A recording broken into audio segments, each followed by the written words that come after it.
नमस्कार, देश दुनिया की खबरों में आपका स्वागत है। मैं हूं आपके साथ अंकिता और आइए अब खबरें देखते हैं विस्तार से। देवभूमि उत्तराखंड में सियासत बहुत ही तेजी से अपना रुख बदल रही है। पार्टी विधायकों द्वारा व्यक्त की गई नाराजगी के बाद मंगलवार को त्रिवेंद्र सिंह रावत ने मुख्यमंत्री पद से इस्तीफा दे दिया। अब आज देहरादून में भाजपा के विधायक दल की बैठक हो रही है, जिसमें नए मुख्यमंत्री के नाम पर मुहर लग सकती है। माना जा रहा है कि केंद्रीय मंत्री रमेश पोखरियाल निशंक नए मुख्यमंत्री बन सकते हैं। वो इस रेस में अब सबसे आगे हैं, हालांकि कल तक उनके नाम की चर्चा नहीं थी। देश में कोरोना के मरीजों में तेजी से बढ़ोतरी का सिलसिला जारी है। मंगलवार को 16,846 नए मरीजों की पहचान हुई। 20,138 ठीक हो गए, जबकि 113 संक्रमितों ने जान गंवाई। ठीक होने वाले 20,000 मरीजों में सबसे ज्यादा 12,138 महाराष्ट्र के और इसके बाद 4,386 केरल के हैं। यह लगातार दूसरा दिन था जब नए मरीज ज्यादा ठीक हुए।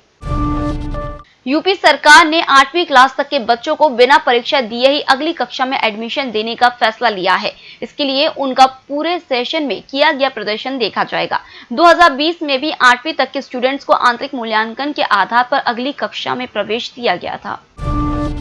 क्वाड्रिलेटरल फ्रेमवर्क के लीडर्स की पहली बैठक 12 मार्च को होने वाली है। यह समिट वर्चुअल होगी। विदेश मंत्रालय ने मंगलवार को इसका ऐलान किया।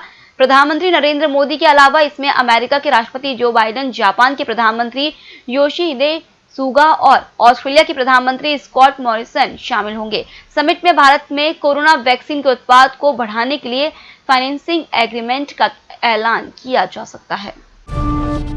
भाजपा संसदीय दल की बैठक संसद के बाल योगी ऑडिटोरियम में होगी। करीब एक साल के बाद यह बैठक होने जा रही है। इसमें 5 राज्यों में होने जा रहे विधानसभा चुनाव को लेकर चर्चा हो सकती है।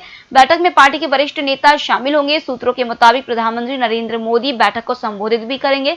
संसद सत्र के दौरान हर मंगलवार को ऐसी बैठकें होती रही हैं, लेकिन कोरोना की वजह से पिछले एक साल से यह बैठक नहीं हो पाई थी। इससे पहले पिछले साल 17 मार्च को संसदीय दल की बैठक हुई थी।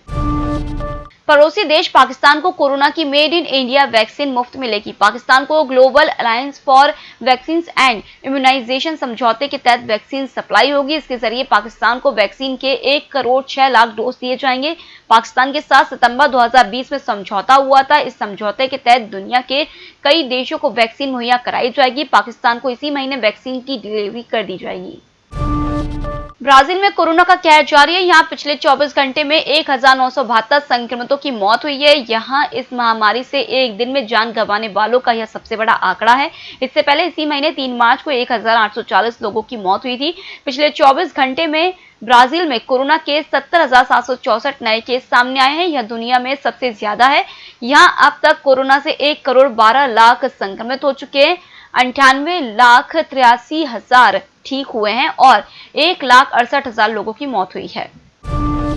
रायपुर में जारी रोड सेफ्टी वर्ल्ड सीरीज में इंडिया लीजेंड्स को पहली बार हार का सामना करना पड़ा है। मंगलवार को खेले गए मुकाबले में इंग्लैंड लीजेंड्स ने उसे 6 रनों से मात दे दी है। इंग्लैंड लीजेंड्स की जीत के हीरो केविन पीटरसन रहे। उन्होंने 75 रनों की शानदार पारी खेली। पीटरसन ने इसके लिए सिर्फ 37 गेंदों का सामना किया।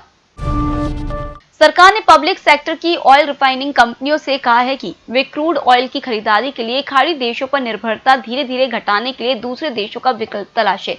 उसने यह कदम क्रूड निर्यातक देशों के संगठन के सदस्य देशों और दूसरे क्रूड उत्पादक देशों की तरफ से उत्पादन में कटौती अप्रैल में भी जारी रखने के फैसले को देखते हुए उठाया है।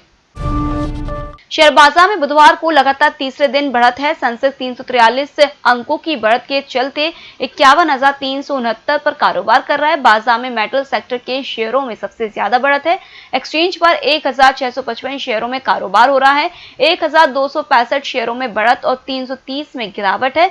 लिस्टेड कंपनियों का मार्केट कैप 209 लाख करोड़ रुपए हो गया है, जो कल 208 लाख करोड़ रुपए था। निफ्टी इंडेक्स भी 103 अंक ऊपर 15,201 पर कारोबार कर रहा है।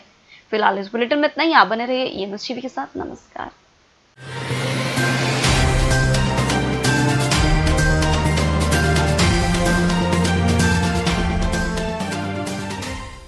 निष्पक्ष, निर्भीक और विश्वसनीय खबरें देखें सिर्फ ईएमएस टीवी पर। डाउनलोड करें ईएमएस न्यूज ऐप। सत्ता के गलियारों से गांव की गलियों तक देखिए हर खबर अपने मोबाइल पर। डाउनलोड कीजिए ईएमएस न्यूज ऐप।